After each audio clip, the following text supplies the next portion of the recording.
Hello, and welcome to the Dissident Mama podcast. Today, my guest is Dr. Marcus Papadopoulos. Dr. Papadopoulos is a British historian, analyst, and author specializing in Russia and the former Soviet Union. He is also an expert on the former Yugoslavia and international relations, having exclusively interviewed the former Bosnian Serb president Radovan Karadzic. Marcus is a prominent television personality, providing insight into his fields of expertise. He earned his Bachelor of Arts degree in Law and Modern History at London Guildhall University, received a master's degree in Modern History at Royal Holloway, University of London, and also at Royal Holloway, he was awarded his PhD in Russian history. Marcus's first book, entitled Arise Russia, The Return of Russia to World Politics, was met with acclaim, as did his speech at the House of Lords on the origins of the current tensions between America and Russia, and his scholarly article for the Journal of the Presidium of the Russian Academy of Sciences entitled One Eye on Hitler, the Other Eye on Stalin, How Britain Explored a British-Soviet Alliance from January to June of 1941. Welcome, Marcus.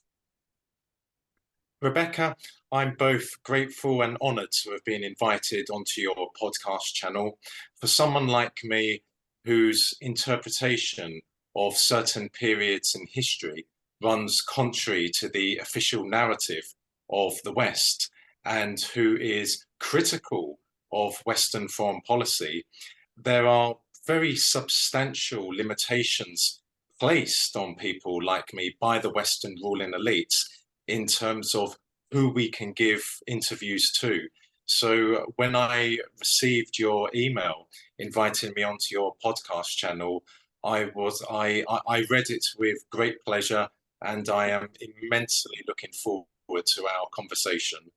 Excellent. I think a lot of people get interview invites from me that aren't pleased. So I'm excited you are. So here we go. When researching you, there was a word that I heard a couple people describe you as, unrelenting. So you are very unrelenting in what you've studied, your beliefs, not just personal beliefs, but your geopolitical knowledge that has given you the view that you have. So I'm so excited to have you on, because unrelenting is what we need nowadays, in the good kind of way. But it's a kind of an interesting backstory how I discovered you.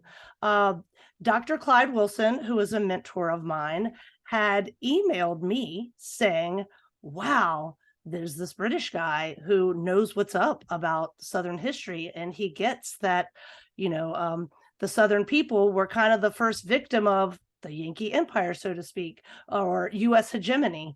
Go check him out. So I did. And of course, I was very pleased at what I found. So tell us how you got in touch with Clyde Wilson, how you discovered maybe the Abbeville Institute, or perhaps it was Shotwell Publishing, which was your first spark that, hey, there's this kind of cool pro-Southern thing happening in America that maybe you hadn't heard of before.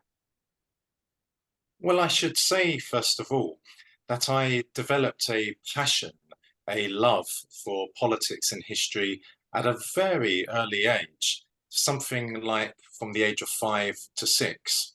And through that, I eventually stumbled upon the War for Southern Independence, which, as we both know, has been labelled by the US federal government and its various tentacles as the so-called Civil War, which, again, as we both know, was not a civil war, because the South legally seceded from the Union.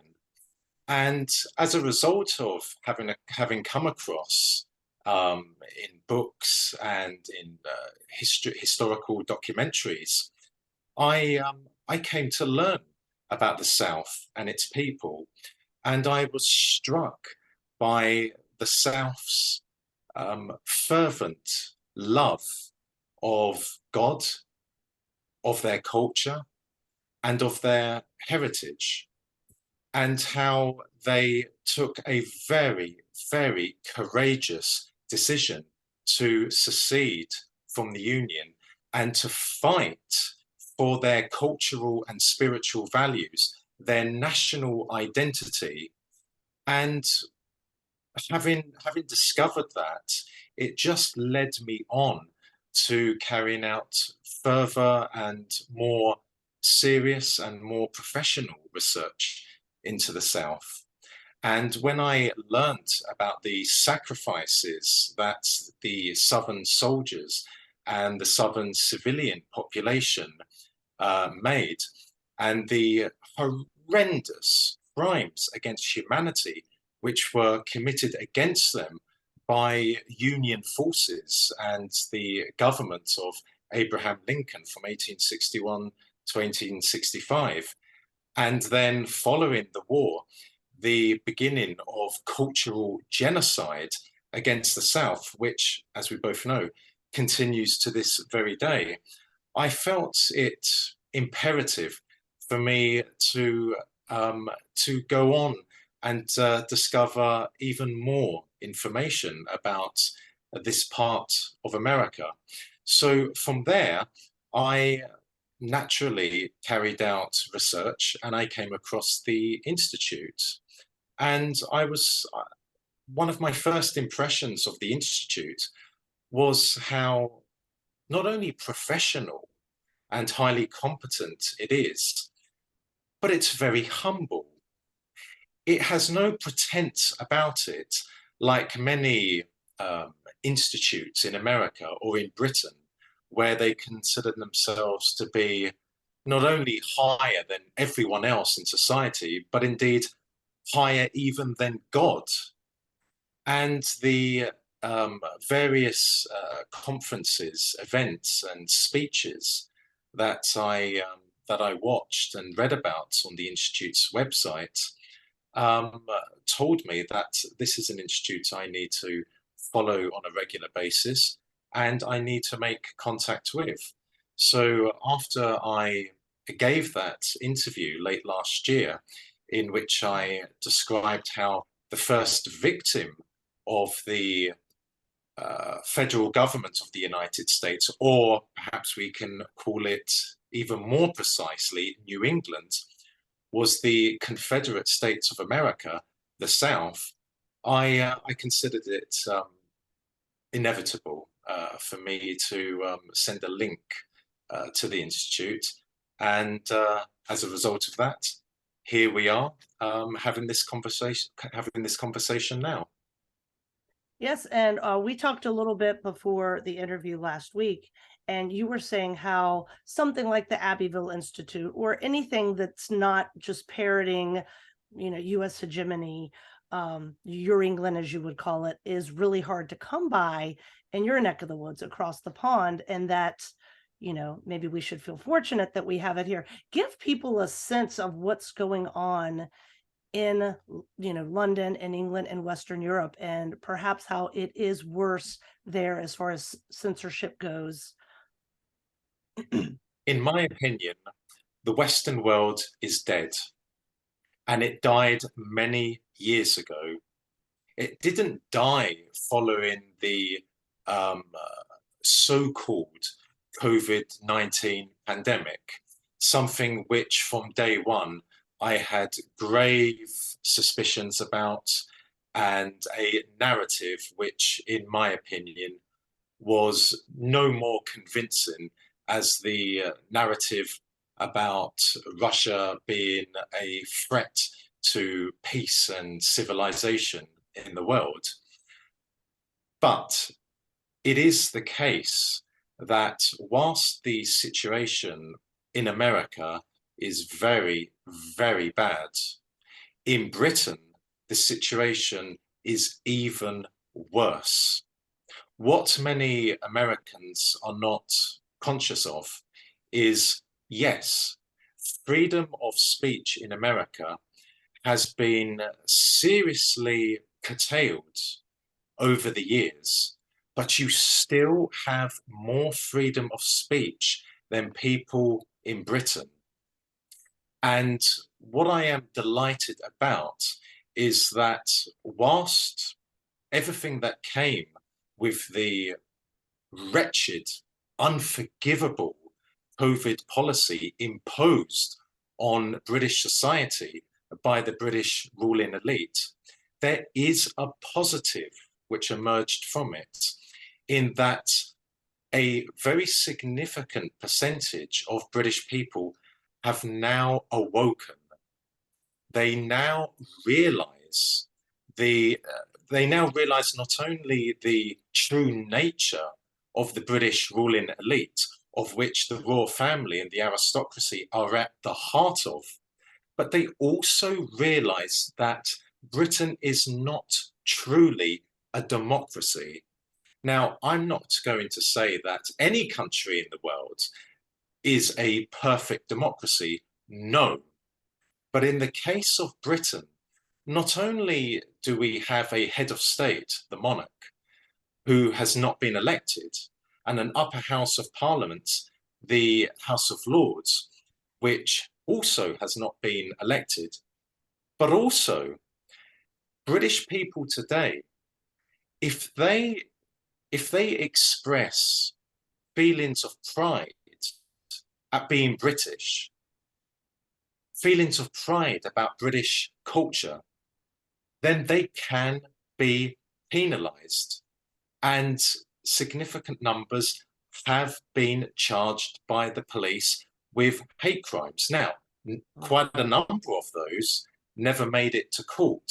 But the very fact that a mere expression of pride in being British can land you in trouble tells me and other Britons that freedom of expression in Britain is nearly dead. So whilst the situation is terrible in America, I urge people in America to realize that their situation, when it comes to the freedom to express one's opinion, is in a far better state, relatively speaking, than in Britain. Now, when we spoke the other day too, you talked about the bestial entity. That's how you described, kind of transatlanticism, or the Euro-England monolith, I guess you might want to call it. Here in America, there's a lot of identities that are chosen to be the scapegoat, and I call it the archetype. It's white, straight Christian men, typically, who live in the South. And, it doesn't even have to be the South per se. It could be somebody in Idaho that kind of falls into that box, but they're rural or something like that. Or they could even live in a city, but they tend to be traditionalist. So I want to ask you two questions.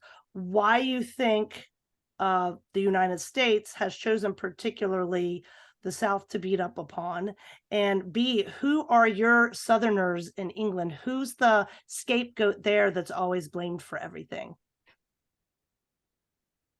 Well, in regard to your first question, the federal government in America, or New England, is very aware that the threat to their suffocating hold over every aspect in American society is in the South. The South in 1861, from 1861 to 1865, defied the tyrannical ways of Washington. It was the South who stood up for the original Union, for the original Constitution. It was the South that stayed true and loyal to the words of the Founding Fathers. It was New England, or the federal government, which violated every word spoken by the Founding Fathers and violated the Constitution as a whole. So the federal government knows, even to this day, that whilst its policy of cultural genocide in the South has been, regrettably, exceedingly successful, nonetheless, Southern people, be it people of Anglo-Saxon ancestry, or Scots-Irish ancestry, or Scottish ancestry, or African American ancestry, remain fiercely proud of their identity, of their mindset, of their heritage, of their way of life, of their love for God.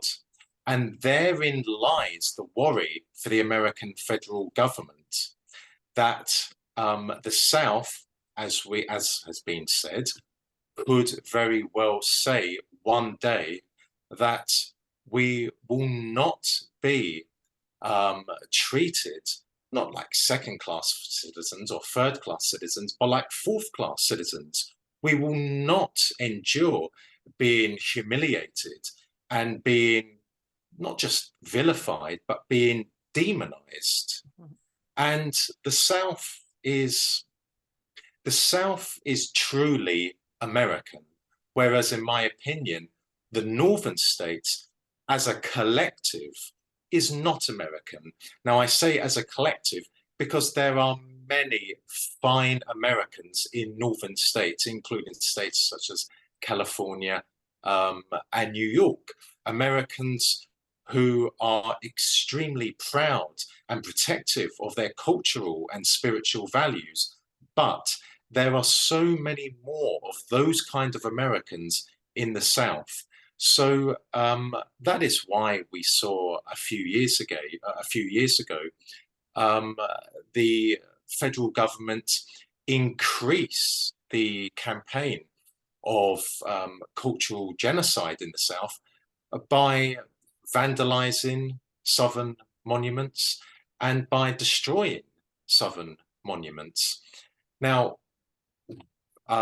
who is being targeted in Britain by the British ruling elites? Well, initially it was men, but now we see women being targeted. It is my opinion that the British ruling elite have no love for the ordinary British people. They have no love for British history, for British heritage, for British cultural and spiritual values. And let me offer you an example of that. For many decades now, Christianity has been on the decline all across the UK. And yet, the head of the Church of England, the monarch, previously Elizabeth II, and now Charles III, have never once condemned the decline of Christianity in Britain, have never once expressed sadness at the decline of Christianity in Britain, and have never offered a solution to increasing the amount of adherence to Christianity in Britain. Now, that is a very peculiar reality. Let's just say, Rebecca, that I am the chairman of the fictional Karate Association of England and Wales.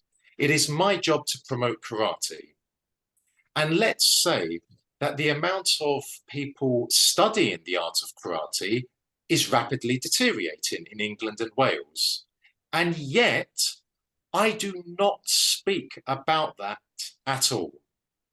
That is why I say the British ruling elite care nothing about British cultural and spiritual values. And on top of that, I would say this: the reason why for many years now the British ruling elite have systematically and deliberately eroded British cultural and spiritual values is because they know that by taking away a people's national identity, which is based on culture and spiritual values, then a people will not have an identity, and they will be vulnerable and defenseless, and they will be easily manipulated, and they will be easily coerced.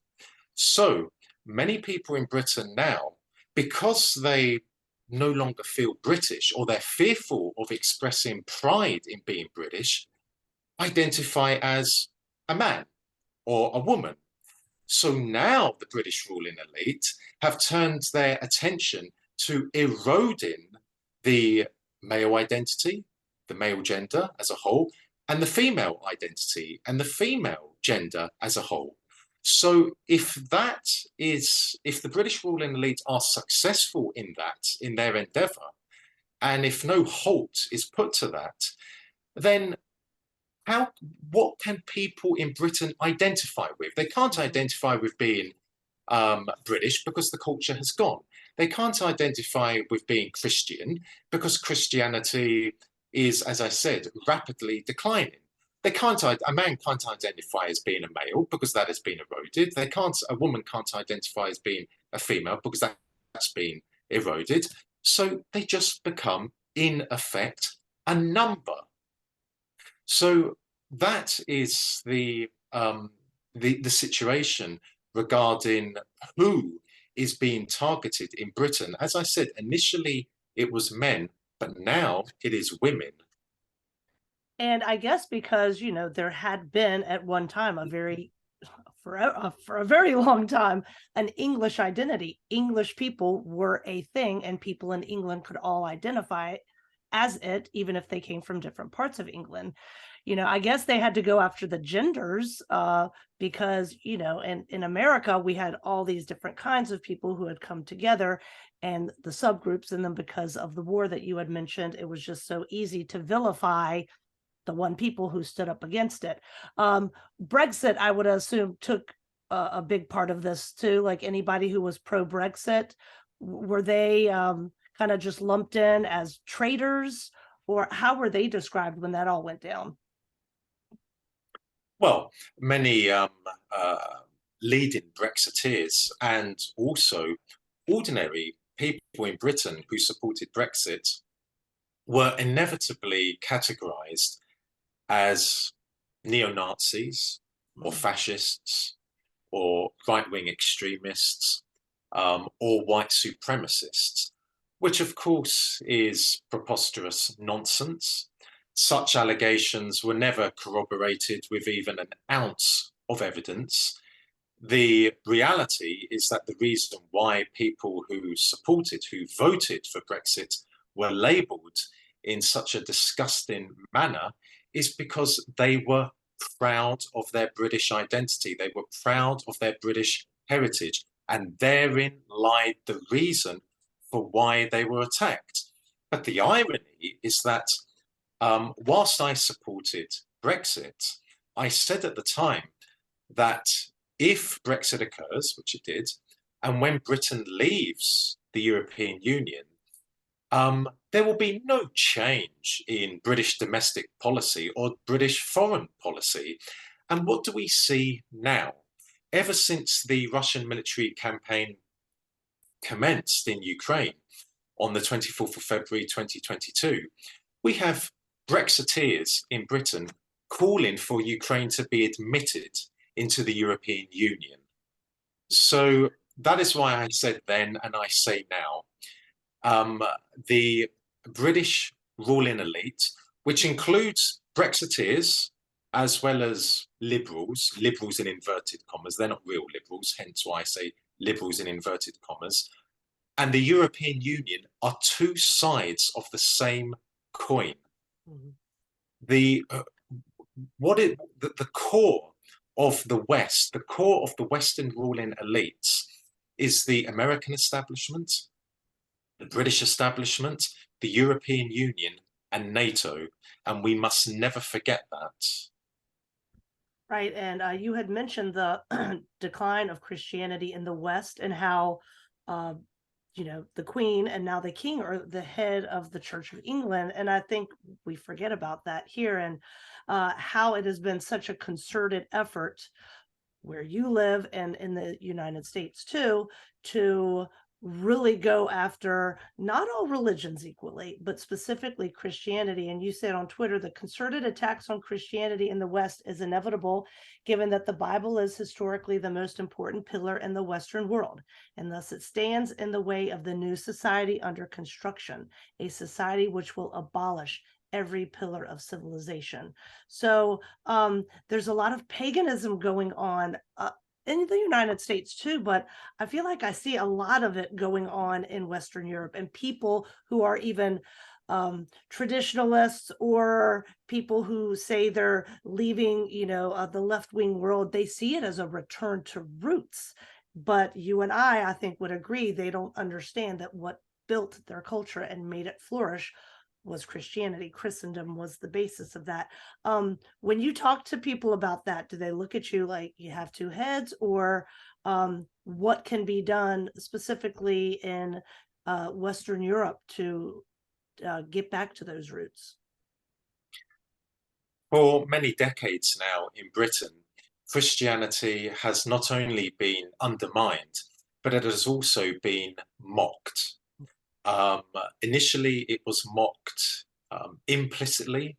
Now it is mocked explicitly, to the point where if someone says on television or on radio or in public, in a shopping center or in a restaurant, I am a Christian, I am a proud Christian, my Christian beliefs tell me that I should act in this way or in that way, the reaction of many ordinary people is one of laughter, one of amusement, one of bewilderment. And yet these people cannot understand that the reason why they and their families and their friends are in such a very serious predicament is a direct result of the systematic erosion of Christianity in Britain. Rebecca, there are key threads which hold a fabric together. And if those threads are undone, then the fabric will fall apart. And Christianity has been the key thread holding Western society together for centuries. Indeed, let's say for some 2000 years. It is because of that, and for other reasons, of course, but it is overwhelmingly because of the erosion of Christianity in America, in Canada, in Britain, in Australia, in New Zealand, and other countries in Western Europe, why we now see that degeneracy, sexual depravity, and sexual perversion, and the normalization of pedophilia is a thing of reality. The aforementioned things could never happen in a society which has at its base Christianity. It couldn't happen, for example, in countries in Latin America, which are very religious countries, which are very pious Christian countries devoted to Catholicism. It can only happen in a country where the people have lost their cultural and spiritual values, they have lost their soul, and they have embraced soulless, meaningless activities. And even though we see in America and in Britain, for example, the normalization of pedophilia under the cover of of minor attracted people, still the response from people in the Western world is anything but acceptable. Children are the most vulnerable, the most defenseless group in society, but because the fundamental pillar of Christianity has been demolished by the Western ruling elites. So many ordinary Western people are either fearful to speak out about the normalization of paedophilia, or they are reluctantly accepting it, which is no defense. It is simply putrid behavior not to come to the aid of children in their hour of peril. Yes, and you earlier had said the Western world is dead. I often say that, national divorce, as people call it here, or secession, some kind of separation, I think, is inevitable here. It may be peaceful, it could be violent, it could be peaceful in some places and violent in others. But I like the way you talk about those threads. There's nothing threading our nation and America together, because my contention has always been we were never a nation by the traditional definition in the first place, but there's certainly nothing holding us together now.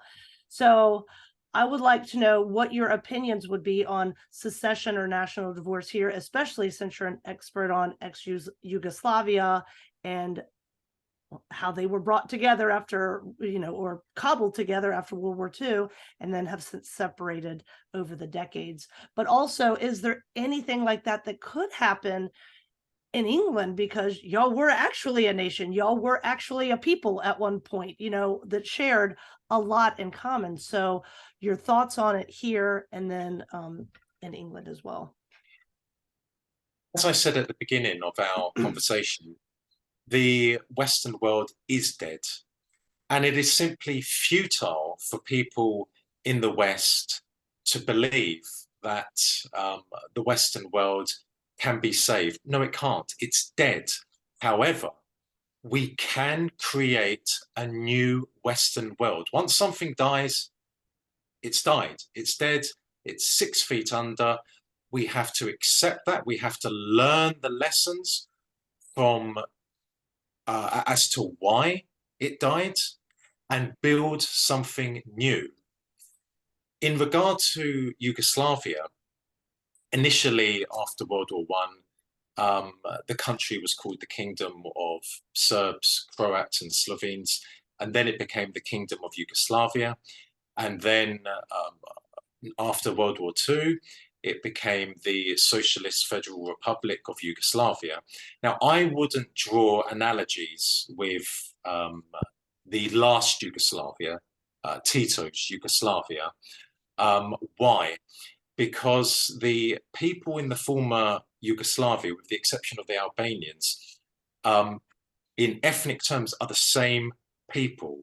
They are Slavs, specifically South Slavs, but they are South Slavs with different religions. So the Serbs are Christian Orthodox, the Croats are Catholics, and of course the Bosnian Muslims are Muslims. The Montenegrins are Serbs.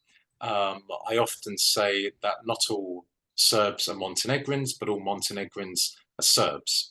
And the reason as to why the Socialist Federal Republic of Yugoslavia collapsed in 1991 is not because it was a communist dictatorship as the Western narrative goes, or it was a prison of the peoples. No, it's because the West no longer needed Yugoslavia.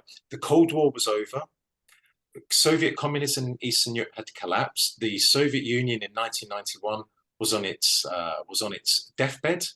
And the West did not want a socialist country in the new Europe, because the Americans, the British, and the European Union, or as it was then, the European Community, were aware that whilst the Soviet Union was close to its death, Russia could, at some point in the future, gain a foothold in Yugoslavia because of its traditional relations with the Serbs. The Serbs and the Russians are Slavs, Pan-Slavism, and they are both Eastern Orthodox adherents. So the West broke up Yugoslavia by encouraging secessionism in Slovenia, Croatia, Bosnia and Herzegovina, and then Kosovo and Metohija. So that's why Yugoslavia imploded. But turning to America, I certainly sincerely hope, that there will not be a war again between the North and the South. Unlike for the Western ruling elites, who idolize war, who need war, who want war, who love war, I have a great disdain for war, because war is war. So I don't want to see Northern people dying in a war. I don't want to see Southern people dying in a war. However, given that the marriage between the North and the South from 1865 to the present has been a forced marriage, it is only inevitable that a divorce is on the horizon, perhaps sooner rather than later. But nonetheless, it is a forced marriage, and it is a marriage which is just not working. The culture, the mindset, the way of life of the Southern people is diametrically opposed to the culture, the mindset, and the way of life of the North. The North's God is money and materialism. The South, their God is God. It's as simple as that. So given that America is bitterly polarized now between the northern states and the southern states, I believe and I hope that this is an opportunity for states across the Union, not just in the South, but across the Union, to resurrect and re-establish states' rights. And to do that, the original constitution of the founding fathers has to be re-established. Because, as you and I know, Rebecca, and undoubtedly the vast majority of people watching this interview will know, the cause of the war from 1861 to 1865 was the issue of states' rights, followed by the South wishing to protect its culture, its heritage, and its way of life. But in 2023, given that the American federal government, or as I say, New England, is waging a horrific war against all of the people in the Union, there has to be action taken, peaceful action, to ensure that America returns to how it was envisaged to be by the founding fathers. The founding fathers, as we know, spoke against an all-powerful, all-domineering, centralized federal government in Washington. They spoke against an American empire. Their constitution, their union, was based on a loose model, whereby states were the masters in their own states. So I'm delighted to see a number of American politicians, such as Marjorie Taylor Greene, now sensing the opportunity for there to be a divorce between North and South, where both stay in the Union, but where states' rights are fully restored in accordance with the wishes of the founding fathers. So here you would say it would be reasserting states' rights, perhaps nullification, which Jefferson talked about. So it's a very founding principle that people don't use very often. Just really reestablishing the 10th Amendment. But what about in England? What do y'all got planned over there? How are you going to get out from under this? Because of COVID, or the so-called COVID-19. This acted as a catalyst. Many British people today are more enlightened about who rules them and what the objectives of the rulers are than ever before, certainly in my lifetime. I applaud that and I welcome that. However, the British people have never demonstrated that they have a revolutionary instinct, unlike for the American people or the French people or the Russian people. And therein lies a grave concern for me that whilst a significant amount of British people have woken up about the nature of those who rule them, not govern them, rule them, they will not offer resistance. They will not even say no. They will just go along with neoliberal cultural values, if we can call them cultural and if we can call them values. For your American audience, I want to make it clear that the vast majority of Britons oppose neoliberal cultural values. Indeed, they are bitterly opposed to neoliberal cultural values, or we can call it woke values. But they don't take action. They are fearful of even saying no. Simply saying, no, I'm proud to be British. I'm proud to be Christian. And I will not allow my Christian beliefs to be eroded. And I will not allow myself as a Christian to be intimidated. That is a very serious problem. And many people around the world are aware of that problem, which plagues the British. So I am of the firm opinion that if change is to come, and I mean radical change, again, peaceful change, peaceful radical change, if peaceful radical change is to come to the UK, it will come about because of external developments, by which I mean this. If the system breaks down in America, whereby the federal government or New England loses its iron grip over every facet of life in America, and where states' rights are restored, then it is inconceivable that there would not be a direct knock-on effect on Canada, Britain, Australia, and New Zealand. So, in short, if America was to fall, then the rest of the Anglo-Saxon world would fall: Canada, Britain, Australia, and New Zealand.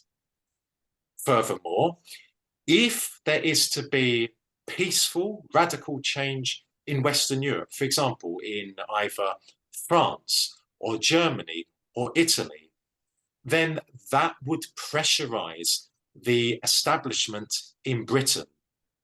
But I do not believe that the British people on their own, and I say this with great regret, I say this with pain, but I do not believe the British people on their own will bring about change here. And if anyone disagrees with that, I would defy them. I defy them to provide me with tangible evidence of the British people having a revolutionary instinct, the kind of which was very well demonstrated and wonderfully exhibited by the American people against the autocratic rule of the British establishment when the Americans won, or when the American colonies won their independence. Well, that really inspires me to keep on being a secessionist. So this is good. Or some type of national divorce. Like I said, I think it's inevitable, but this is, I'd never thought about it that way. So let's talk about somebody else that says no to the Yankee Empire, and that would be Russia. So they do quite a few things that annoy the Americans. They exist. One, I don't think the Yankee Empire even likes them being there, but they've gotten bolder over the years in saying no and protecting their own. And then also, they are having a resurgence in their Orthodox Christianity. You know, a lot of people, I'm Orthodox Christian, and a lot of people say, oh, it's fake there. It's, you know, it's not what people think. Well, I went there, and there is a renaissance happening there. And the fact that they pull themselves out of 70 years of Soviet communism and this is happening, it should be a happy story for every Christian on planet Earth. Everybody should be applauding that. But also, because of what we were talking about earlier, that Christianity is the core to civilization, you know, and to fighting against something as obvious as pedophilia, that, you know, a resurgence in that is not good to people who want the state to be our god, etc. So I have a lot of questions about Russia, since you're an expert, but tell us a little bit about the history of the conflict. Your 2016 speech in front of the House of Lords does a good job with that. I'll link to that as well. But what are most people missing still now that they don't understand? You know, just kind of give us a overview of why it happened. The invasion. Let me start by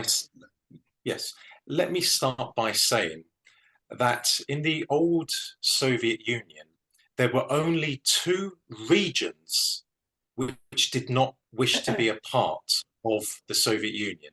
And they were the Baltic states of Estonia, Latvia, and Lithuania, and the westernmost parts of the Ukraine or the Ukrainian Soviet Socialist Republic. Those regions of Ukraine having been Lvov, Ternopil, Ivano-Frankivsk, Volyn, and Rivne.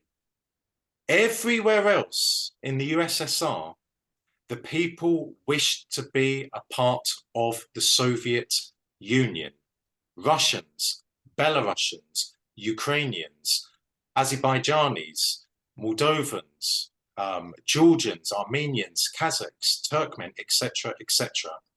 In March of 1991, Mikhail Gorbachev authorized a national referendum to be held in the Soviet Union, in which the Soviet people were asked, do you wish to preserve the Union of Soviet Socialist Republics? Now, 6 out of the 15 republics boycotted the referendum, those being Estonia, Latvia, Lithuania, Moldova, Armenia, and Georgia.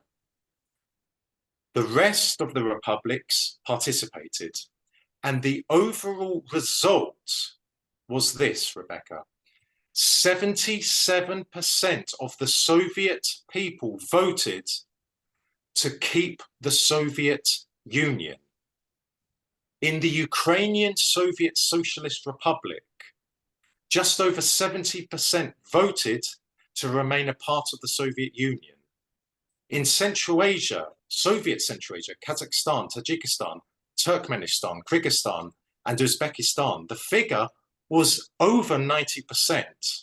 In Belarus, again, close to 90%. In Russia, with the Russian Federation, it was just over 70%. So the Soviet Union was not a prison of the peoples. It never was. And in regard to Moldova, Armenia, and Georgia, the reason why they boycotted the referendum was because they had internal problems, specifically where parts of their Soviet Socialist republics had broken away. So in Georgia, it was South Ossetia, Ajaria, and Abkhazia. And Armenia had a very serious dispute with Azerbaijan over Nagorno-Karabakh. But, Rebecca, Moldova, Georgia, and Armenia held their own internal referendums in which people were asked, do you wish to be a part of the Soviet Union? And they voted overwhelmingly to remain in the Soviet Union. So again, it was only the Baltic states and the westernmost part of Ukraine, which never wanted to be in the Soviet Union. And that is something that a great many people in the West, especially in America and Britain, are completely unaware of. And when it comes to the Russian people and politics, the Russian people overwhelmingly subscribe to a set of political convictions which we in the West would categorize as left-wing. And I mean left-wing. I don't mean woke or neoliberal, because they're not. They're not socialists. They haven't the faintest ideas what socialism or communism is. They're simply neoliberal. But the Russian people, they subscribe to genuine left-wing politics, which means they believe in a state-owned and state-run economy where the industries and natural resources of Russia are controlled by the state. They're not controlled privately or controlled by foreigners, where everyone is guaranteed a job for life, a home for life, where education is free, where healthcare is free, where transport is extremely affordable, and where there is a wonderful welfare state. So let's go to Ukraine. I have been saying this on television, in speeches, in articles, and in my book, Arise Russia, that it was inevitable that Russia would go to war over Ukraine, because ever since Ukraine became an independent country in December of 1991, which again was against the wishes of the population of the Ukrainian Soviet Socialist Republic, America lusted after Ukraine. And from 1992 up until February of 2022, the Russians asked, told, warned the Americans not to extend their tentacles to Ukraine, because Ukraine is integral to the Russian identity, and Ukraine is integral to Russian national security. The Russians, the Belarusians, and the Ukrainians are one people. They are East Slavs who are overwhelmingly members of the Russian Orthodox Church. Ukraine means borderland, and the borderland in 1654 occupied a small part of what is today central Ukraine. But the people in the borderland never called themselves Ukrainians. They were the Zaporozhian Cossacks. So again, they called themselves the Ukraine, the borderland against the Poles and the Lithuanians, but they were the Zaporozhian Cossacks. And then in 1654, Bogdan Khmelnytsky, the leader of the Zaporozhian Cossacks, asked Tsar Alexei of the Tsardom of Russia for the borderland, the Ukraine, the Zaporozhian Cossacks, to become a part of the Tsardom of Russia. And the Tsar accepted that. They became a part. They signed the Treaty of Pereyaslav. Then, after that, when the Russian Empire began expanding southwards, for example, under Catherine the Great, new regions were added to the Ukraine. So the Tsars added regions going all the way down to the south, down to Odessa. They added it to a region, a Russian region known as the Ukraine. And then, following the Bolshevik Revolution, Lenin decided that the new country, Soviet Russia, would be called the Union of Soviet Socialist Republics. Stalin simply wanted it to be called the Russian Federation, but Lenin, for ideological reasons and administrative reasons, decided there would be Soviet republics.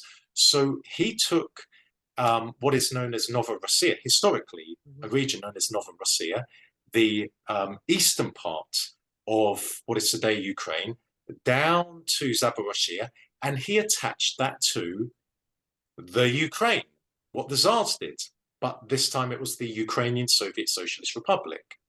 And then in 1939, when the Soviet Union absorbed the westernmost parts of what is today Ukraine, which had previously been part of Poland, again, Lvov, Ternopil, Ivano-Frankivsk, Volyn, and Rivne, Stalin attached those to the Ukrainian Soviet Socialist Republic. And then in 1954, the new Soviet leader, Nikita Khrushchev, officially, to celebrate the 300th anniversary of the Treaty of Pereyaslav, the aforementioned Treaty of Pereyaslav, he attached the Crimea to the Ukrainian Soviet Socialist Republic, officially to celebrate the union between the Tsardom of Russia and the borderland. But in reality, the reason why Khrushchev did that was for logistical and administrative reasons. The Crimea was not attached to the Russian Federation. It was attached geographically to the Ukrainian Soviet Socialist Republic. So that's why Khrushchev did that. But at the time, the internal borders had no significance. The problem began when central power, when the Soviet Union was dissolved, and dissolved illegally by Boris Yeltsin of Russia, Leonid Kravchuk of Ukraine, and Stanislav Shukeyevich of Belarus. So that is how Ukraine was born. If you go back hundreds of years, there's no references in Western archives, in British archives, to a Ukrainian people. It is only in the late 19th century that a Ukrainian national consciousness was born. And where was it born? It was born in those parts which at the time were part of the Austro-Hungarian Empire. And one of the reasons it was born was the Austrians looking to weaken Tsarist Russia, Imperial Russia, were hoping that by giving birth to a Ukrainian national identity in Lvov, this could spill into Tsarist Russia, into the Russian Empire, and weaken the Russian Empire from within. So here we are now. There is a horrendous war in Ukraine, a war which I have said from day one will be won by Russia. The Russians have been winning the war from day one. Yes, mistakes have been made. Yes, there have been setbacks. Well, setbacks and mistakes are an inevitability of warfare. But the reality is that the Russians have already captured a very large part of Ukraine. The losses which have been inflicted on the Ukrainian armed forces are colossal. Between 150 and 200,000 Ukrainian soldiers have perished. How many Russian soldiers have perished? Between 16,000 and 26,000 have perished, which, for the size of the land the Russian army have captured, is quite a small amount. On top of that, the Russians are now strengthening their position because of the industrial and agricultural sectors which they have absorbed in the Donbass, in Zaporizhia, in Kherson. And also I say the Russians will win because Russia is a superpower. Russia is a military superpower. The Russian armed forces have been tasked ever since 1947, when the Cold War began, have been tasked and have been made capable of fighting a conventional war with America.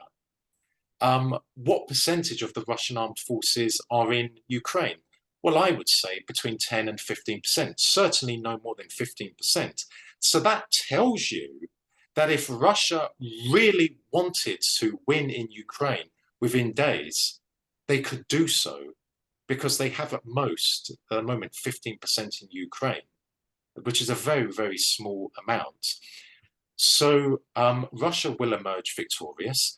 Either all or most of Ukraine will be absorbed into Russia. A new Russia is emerging before our eyes. It is we are witnessing history in the making. I ponder whether the Russian army will enter the westernmost part, such as Lvov, Ternopil, Ivano-Frankivsk, because that is where there is real and widespread anti-Russian sentiment. That is where it lies. And a mistake Stalin made in 1939 was absorbing those parts, because it meant that a relatively large percentage of the population would be anti-communist, anti-Soviet, and anti-Russian, though Stalin did so to increase defenses against Nazi Germany. So that is the history in a nutshell. I hope I've explained it clearly enough for your audience. Yes, I knew a teeny bit, but you explained so much of it so well and so concisely. The language too, the Ukrainian language is almost like Russian, isn't it? It's a dialect of the Russian language. It's as simple as that. It's Russian is the language of business throughout all of the Soviet Union, with the exception of the Baltic states, and let's say Georgia, Armenia, Azerbaijan. But even in the westernmost part of Ukraine, which is vehemently hostile to Russia, they often speak Russian there. So again, there is no such thing as a Ukrainian language. It is a dialect of the Russian language, but it is a dialect which is, largely speaking, spoken in the westernmost part, and also to an extent in the central part, Vinnytsia and Zhytomyr, which is, if you're looking at a map of Ukraine, which is to the west of Kiev. Now, you went back a long time, and when you were describing some of the things that even happened in the 19th century, I was like, oh, those were just color revolutions. It seemed like what was going on in Ukraine. Well, there were color revolutions in the 21st century. So give people just an overview of going back to 2013 and 2014, and tell people also maybe what the Wolfowitz doctrine is and why the U.S. is over there, why we're supposed to care. Why do people need to have Ukraine emojis? Like, where does this come from? So in 1992, a document emerged in Washington called the Pentagon's Defense Planning Guidance, more commonly known as the Wolfowitz Doctrine, after its author, Paul Wolfowitz. And this doctrine stipulated that whilst Russia is in turmoil politically, economically, militarily, and socially, nonetheless, Russia is the only country in the world which has the capability to literally destroy the United States of America, which of course was a reference to the Russian strategic nuclear deterrent. So that's what was said in 1992. 1992, the Soviet Union has been dissolved illegally against the wishes of the Soviet people. So America is the sole superpower. America was presented with an opportunity to achieve global hegemony, which it did, and which it did brutally. And its first victim was the Socialist Federal Republic of Yugoslavia. We must never forget that. The first victim was not Iran. It was the Socialist Federal Republic of Yugoslavia. Then it was the Federal Republic of Yugoslavia in 1999, which comprised Serbia and Montenegro. And that's a reference, of course, to NATO's illegal and murderous bombing campaign against the Federal Republic of Yugoslavia, or Serbia, which I should say not only violated international law, but it violated Article 1 of the NATO founding treaty, which states that NATO will never use force to resolve a dispute. So NATO not only violated international law by attacking Serbia, it violated its own founding treaty.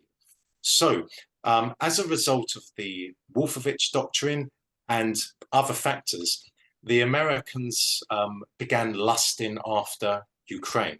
And they were aware that if Ukraine was to fall into the West's orbit, was to become a member of the European Union, and especially NATO, then not only could Russia never again be the superpower that it was in communist times, in Soviet times, but also Russian national security would be seriously compromised, because a Ukraine in NATO would mean this: NATO tactical aircraft operating, let's say, from the Kiev Oblast, or from the Kharkov Oblast, or from the Sumy Oblast, could reach Moscow in between 10 and 12 minutes. Also, the Americans were lusting after the large, huge industrial sector and agricultural sector of Ukraine, which was a result of the Soviet period. And I find it so ironic today, Rebecca, when I hear the Ukrainian government talking about decommunization. Well, if they're going to decommunize Ukraine, well, maybe they should get rid of their industrial sector and their agricultural sector, because that's a legacy from the Bolsheviks. Maybe they should stop using the AK-47 and T-64 tanks, because that's a legacy of the Bolsheviks. Maybe they should change the name of their football team, Dynamo Kiev, because that was the team of the Soviet secret police. But let me return to what you asked me. The Americans began expanding NATO into Eastern Europe, which went against the verbal guarantee which Bush, Baker, Thatcher, Mitterrand, and Kohl gave to Gorbachev in 1990 in return for the Soviet Union consenting to German reunification. Gorbachev was told by the aforementioned Western leaders that NATO would not advance 1 inch eastwards from Germany's border, but it started doing that in 1999. So if you have a look at a map today, on the western borders of the Russian Federation, Russia is surrounded from the Baltic Sea to the Black Sea with EU and NATO member states, with the exception of Ukraine. So the cordon sanitaire that the West has been seeking to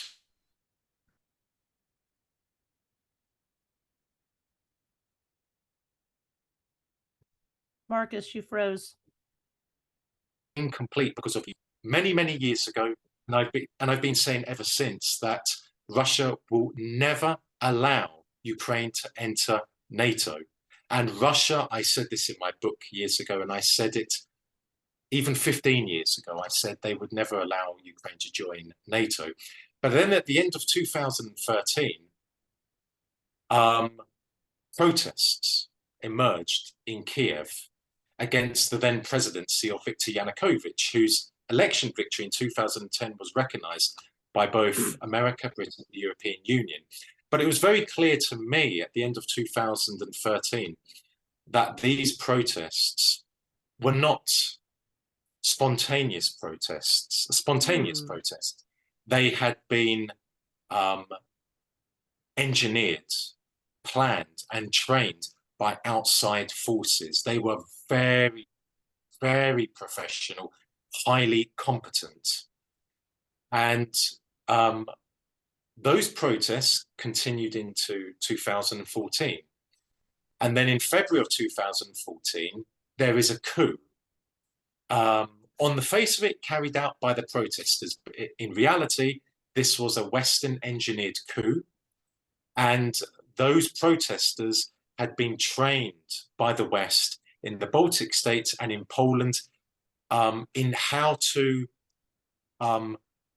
overthrow a government, overthrow a president.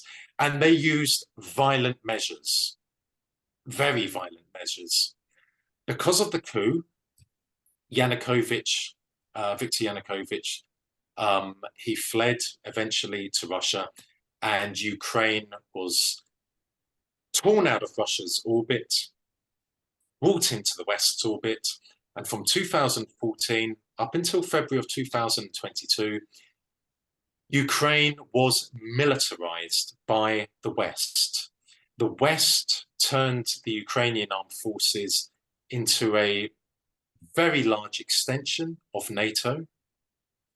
They encouraged the worst kind of Ukrainian nationalists from Lvov, Ternopil, Ivano-Frankivsk to become part of the Ukrainian government. NATO then developed an unofficial presence in Ukraine. Then British and American and British warships began increasing their presence in the Black Sea.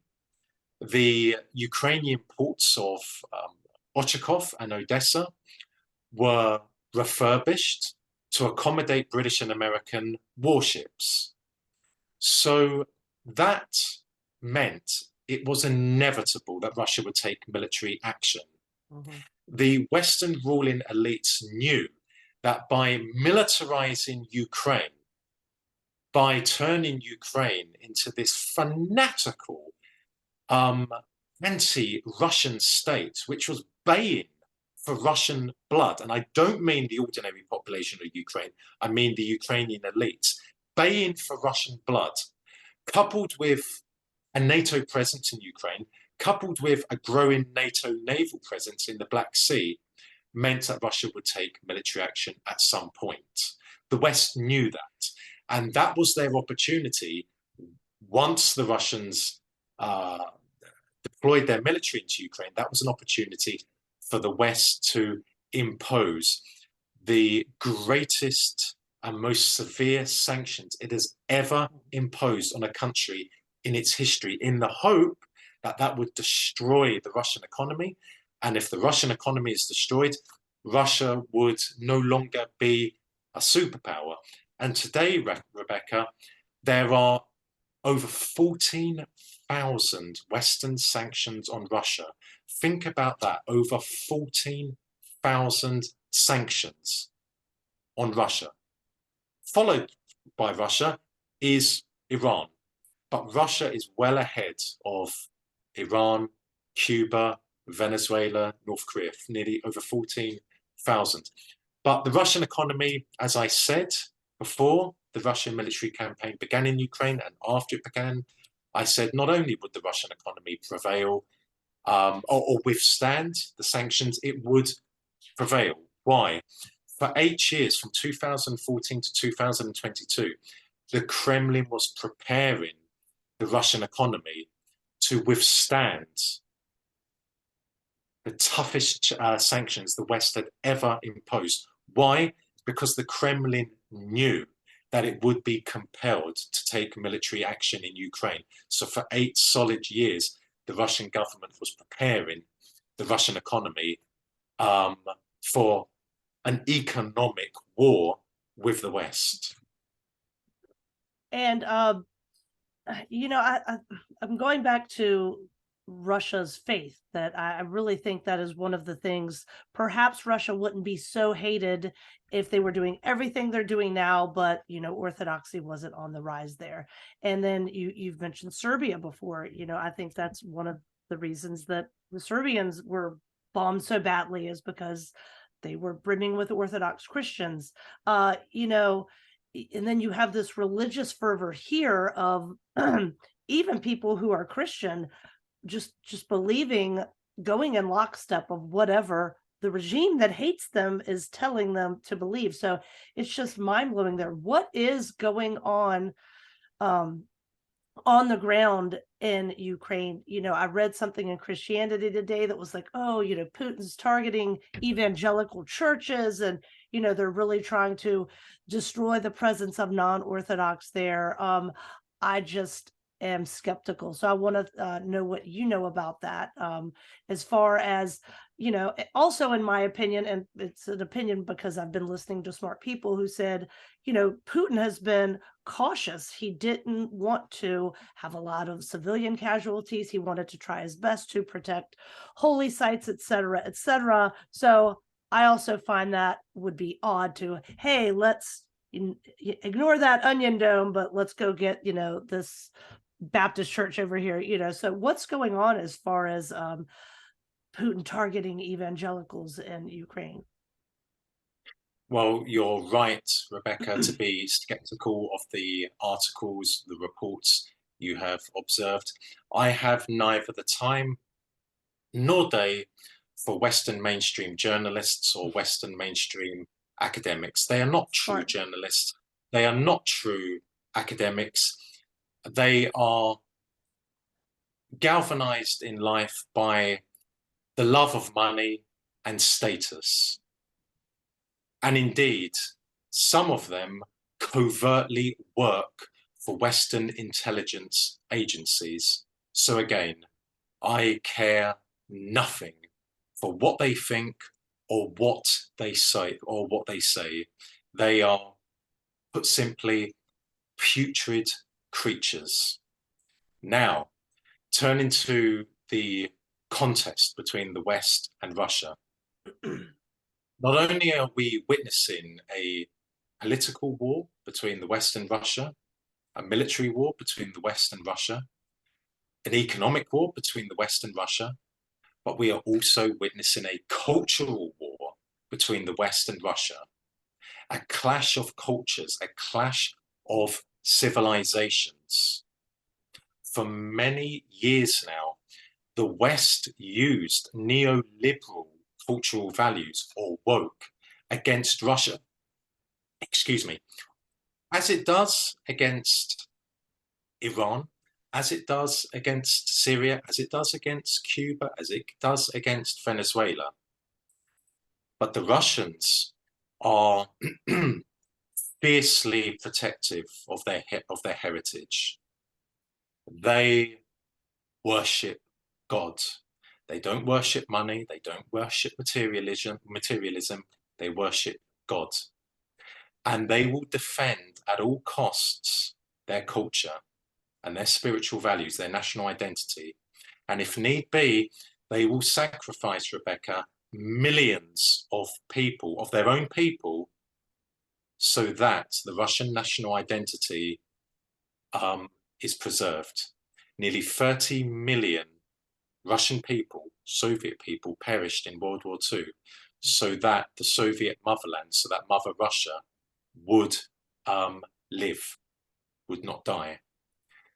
So many people around the world, for example, in Latin America and sub-Saharan Africa, view Russia as the defender of Christianity and as the defender of culture, which includes traditional family values. I should also add, Rebecca, that many non-Christians in the world, for example, Muslims, such as in West Asia, the Middle East, or Southeast Asia, also regard Russia as the defender of religion in general. Because these pious Christians, Muslims, Buddhists, Sikhs, Hindus, etc., they look at the West with horror and disdain at how religion, in particular Christianity, is humiliated, is mocked, and is eroded, at how family values are being systematically torn apart, at how a mother in America or in Britain is not referred to as a mother, is referred to as a person, at how a man can be pregnant, a man can menstruate, a woman can have a penis. People around the world outside of the Western world, Rebecca, are very aware of what's happening in the West. The problem, Rebecca, is that people specifically in the Anglo-Saxon world, Britain, America, Canada, Australia, and New Zealand, are very Western-centric. They think the West is the world and the world is the West. Well, it's not. Just because paedophilia, for example, is being normalized in the West, that doesn't mean it's being normalized in the rest of the world, because it certainly is not. And let us remember this, vis-a-vis the war in Ukraine, the West, by which I mean its politicians, its mainstream journalists and its mainstream academics, constantly say, quote, "The world is united against Russia." Well, let's put that to the test. Out of 193 countries in the world, roughly 30 have imposed sanctions on Russia and have sent military equipment to the Ukrainian government. So that means the vast majority of the world are not against Russia. In fact, the vast majority of the world disagree with the West's stance on Russia. Mhm. And one of the reasons for that, along with good bilateral and economic relations between Latin American countries and African countries, for example, with the Russian Federation, is because of the perception, and it is a correct perception, that Russia today is the defender of Christianity and religion in general, and Russia also today is the defender of culture, which includes traditional family values. That is something that the Western ruling elites are aware of, but they will never say public. And that is something that more and more people in Britain, and I'm aware also in America, are becoming very well aware of. Right. And I guess that's why the Russophobia, last year, I mean, I was even shocked by the level of it. I'm part of the Russian Orthodox Church. I kind of knew what was going on in Ukraine before people knew what Ukraine was. I knew what was going on with between the Moscow Patriarchate and Constantinople and all these kinds of things, inside baseball stuff. And so I was privy to some of that, but I was shocked at the level of Russophobia. I had, and it's still going on, but that amount of propaganda, it was just shocking to me. So do you think the Russophobia is lightening because some people are waking up, or do you think it's just par for the course? I mean, you had written a paper, I think, about Russophobia like a decade ago or something. Tell us from whence this comes and what the status of it is now. Well, Russophobia, racism towards Russians. Yes, racism towards Russians is real. It does exist, and it is another form of racism. Russophobia is historically ingrained in the corridors of power in Britain. When diplomatic relations were first established between London and Moscow in the 1500s, Russophobia quickly emerged, it quickly surfaced, and it has never gone away. And what we are seeing now is a horrific amount of Russophobia. The Russian people are aware of that. People around the world are aware of that. They're not happy with that. That is just another reason as to why the Russian government, the Russian people as a whole, are adamant that Russia will prevail in Ukraine and that Russia's cultural and spiritual values will be protected at all costs. Yeah, and this is one of the things I tried to do when I, in my own little way, was trying to educate people who are, pro-Southern here, generally against Washington, D.C., but yet last spring they were, I hope you're okay, they were flying their, Ukrainian flags or whatever. And I was trying to explain to them, the same kind of stereotyping and demonizing of Southern people is exactly what's happening in Russia. Do you see any parallels there? Well, there's a clear parallel between the South and Russia in that the South and Russia are both fervent in their defense of their cultural and spiritual values. They do not worship money. They do not worship materialism. Both embrace and advocate the fundamentals of life. They are not drawn to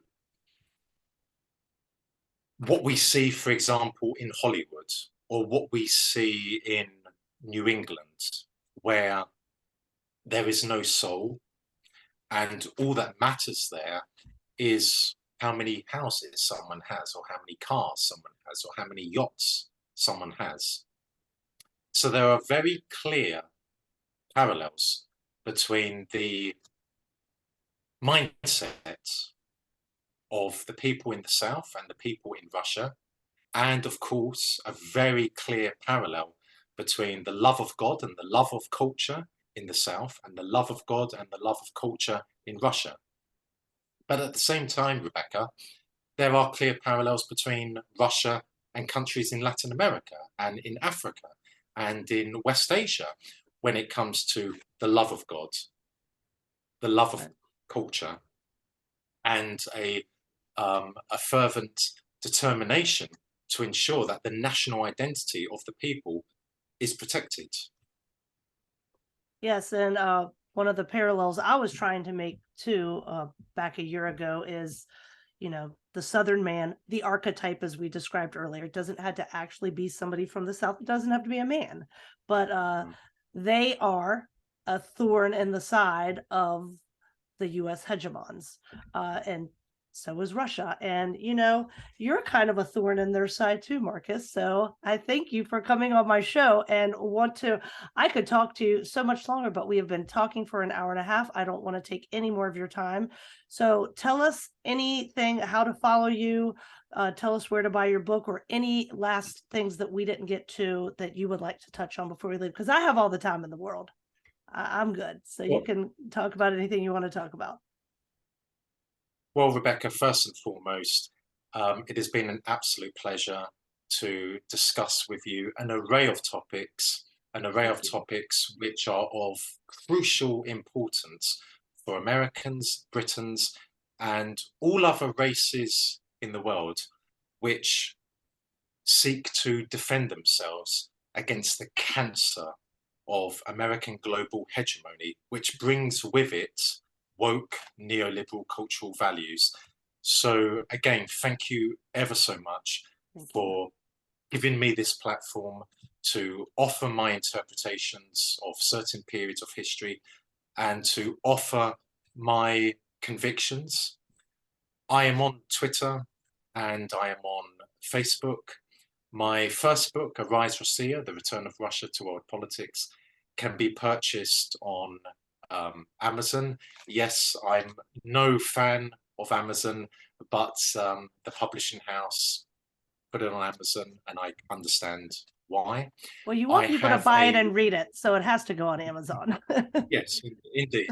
I have a new book coming out soon. I still am not allowed to say the title of it, but as soon as it is in the public domain, I will make a mention of it on Twitter and on Facebook. All I can say at the moment is that a part of this book does cover Russophobia, specifically from the years 1934 to 1945. But I do, in the book, give a historical background to Russophobia in the West, whereby I trace it back to the 1500s, which is when, as I said earlier, diplomatic relations were first established between London and Moscow. So I sincerely hope that people watching this interview have found it interesting, have found it helpful. And I really wish to say to the people of the South that I am a proud, unapologetic and unreconstructed supporter of the Southern people, their cultural and spiritual values, their way of life, their approach to life. I think the South is splendid. I think the South has much to offer the rest of the world in how to preserve a race's cultural and spiritual values, its national identity. And I hope that the day comes when states in America resurrect peacefully their states' their rights, which were enshrined in the original Constitution. Right, and I am proud to call you an unreconstructed compatriot, and that is just wanting to turn away the bad things and the things that destroy, and we want to build beautiful, enduring, God-centered things. So thank you so much for coming on the show. I'm a huge fan of your work. I'm so glad Dr. Wilson turned me on to you so I could follow your work, and it's been a pleasure getting to know you. And of course, whenever your new book comes out, I would love to have you back on again. So thank you, Marcus. Thank you ever so much, Rebecca. All right. Have a great evening. Thank you very much. Bye-bye.